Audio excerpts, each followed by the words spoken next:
اچھا حافظ صاحب، ایک تو جو آپ کی جماعت پہ تنقید ہو رہی ہے، میں اس پہ بھی آتا ہوں، آئینی بینچ کے اوپر بھی، کہ اگر 26ویں ترمیم میں آپ لوگ ان کا ساتھ نہ دیتے تو گزشتہ رات کو جس قسم کی قانون سازی ہوئی جس پہ آپ کی جماعت بھی تحفظات کا اظہار کر رہی ہے، تو آپ نے بنیادی طور پہ 26ویں آئینی ترمیم کروا کے ان لوگوں کو یہ راستہ دکھایا ہے۔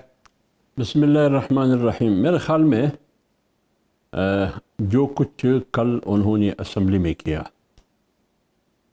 اس کی بنیادی وجہ نہ جمعیت علماء اسلام ہے، نہ مولانا فضل الرحمان صاحب ہے، نہ اس میں 26ویں آئینی ترمیم کا کوئی عمل دخل ہے، بلکہ 26ویں ترمیم میں جن چیزوں کو ہم پارلیمنٹ کے لیے، آئین کے لیے، جمہوریت کے لیے، پارلیمنٹ کی سپریمیسی کے لیے، قوم کے لیے، ملک کے لیے منفی چیزیں سمجھتی تھیں جے یو آئی یا جے یو آئی کی قیادت، وہ تو ہم نے سارے نکال دیے۔ یہ حکومت نے بھی تسلیم کیا، پی ٹی آئی نے بھی تسلیم کیا، حکومتی پارٹی میں شامل، حکومت میں شامل پیپلز پارٹی اور سب نے اس کا اعتراف کیا، اور تمام جتنے بھی ہمارے لکھاری ہے، دانشور ہے، تجزیہ نگار ہے، سب نے کہا کہ مولانا فضل الرحمان صاحب کی کاوش، ان کی محنت اور جدوجہد سے وہ جو کچھ ابتدائی مسودے میں حکومت کرنا چاہتے تھے اس کا راستہ مولانا صاحب نے روک لیا۔ لیکن اس کے بعد جو کچھ کل انہوں نے کیا، جیسے پریکٹس اینڈ پروسیجر بل میں انہوں نے ترمیم کی، انسدادی دہشتگردی ایکٹ میں ترمیم، اسی طرح دیگر چیزیں، آرمی ایکٹ میں بھی تبدیلی کی ہے، ابھی آئی ہے۔ میں آپ کا جواب اس طرح دیتا ہوں، ججز کی تعداد میں اضافے کی بات آئی، جب پہلی دفعہ کمیٹی بیٹھ گئی تو پی ٹی آئی کے حامد خان نے اور جمعیت علماء اسلام کے کامران صاحب نے دونوں نے مخالفت کی کہ تعداد میں آپ اضافہ کرتے ہیں، یہ اس کی پیچھے جو نیت ہے وہ نیت صحیح نہیں ہے، درست نہیں ہے۔ اگر آپ واقعی چاہتے ہیں کہ ججز پر برڈن ہے کیسز کا، تو کیسز کی بوجھ تو سپریم کورٹ سے زیادہ لوور کورٹ سے لے کر ہائی کورٹ تک تقریباً 27 سے 30 لاکھ کیسز ہیں، تو وہاں سے شروع کر لیں۔ اس سے معلوم یہ ہوتا ہے کہ آپ کی نیت ٹھیک نہیں ہے۔ دوسری بات یہ کی گئی، حامد خان نے کی، کہ آپ کم سے کم چیف سے تو مشورہ کر لیں، چیف جسٹس سے۔ اس کے لیے بھی وہ تیار نہیں تھے۔ ان کے ایک سینیٹر نے کہا کہ پارلیمنٹ سپریم ہے، ہم پابند نہیں ہے کسی سے مشورہ کرنے کے لیے، تو پھر 26ویں آئینی ترمیم کے لیے پھر آپ نے کیوں جے یو آئی سے مشورہ کیا؟ پابند نہیں ہے۔ ادھر تو کنسنسس آپ کے مفاد میں تھا، یہاں جب آپ آ گئے ججز کی اضافے میں، ہم کسی کے پابند نہیں ہے، تو اسی چیف جسٹس سے آپ مشورہ کر لیں جو چیف جسٹس آپ کو پسند تھا۔ آپ کو تو یحییٰ افریدی پسند تھا۔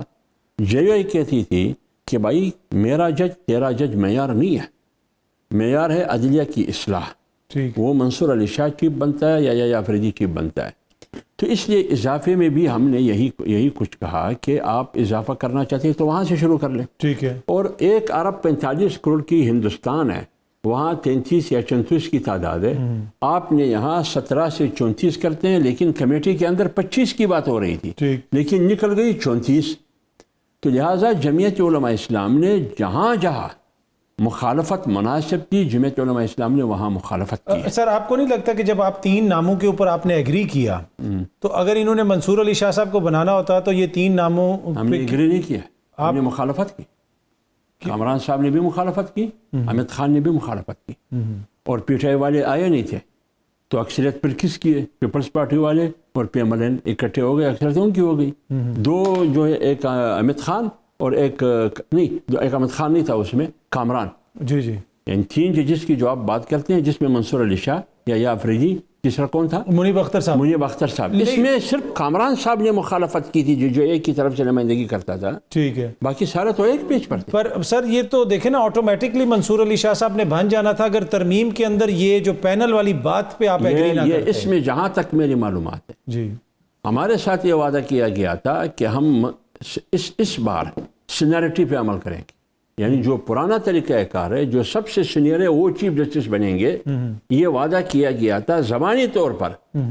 لیکن اگر واقعی اسی طرح ہے، میں نے مولانا سے نہیں پوچھا ہے، جو اپنے دوستوں سے میں نے سنا ہے، وہ کہتے ہیں کہ ہمارے ساتھ یہ وعدہ کیا گیا تھا کہ اس بار ہم سینیرٹی کی بنیاد پر فیصلہ کریں گے چیف کا، لیکن جب اندر گئے تو وہ بات وہ مکر گئے اس بات سے. یعنی اس کو آپ دھوکہ کہیں گے، جو کچھ بھی کہیں گے، انحراف کیا انہوں نے واضح. تو سر یہ جو گزشتہ رات جو قانون سازی ہوئی ہے، آپ اس کو قبول کرتے ہیں؟ آپ سمجھتے ہیں کہ پارلیمنٹ کے بل ہے؟ میں یہ کہتا ہوں کہ پارلیمنٹ نے گزشتہ رات جو قانون سازی کی، یہ خوف کی چھتری میں کیوں، دباؤ کی چھتری میں کی، اپنی مرضی سے نہیں کی. جیسے کہ مولانا صاحب نے پریس کانفرنس میں کہا، میں مثال دیتا ہوں، انہوں نے انسدادی دہشت گردی کے حوالے سے جو ایکٹ کی بات کی، 97 کے ایکٹ میں آپ ترمیم لانا چاہتے ہیں. یہ تو آپ وہی کچھ کرنا چاہتے ہیں جو آپ 26ویں آئینی ترمیم میں کرنا چاہتے تھے. تو آپ نے وہاں تو ہم نے آپ کا راستہ روک لیا، لیکن آج آپ ایکٹ کے ذریعے وہی کچھ کرنا چاہتے ہیں.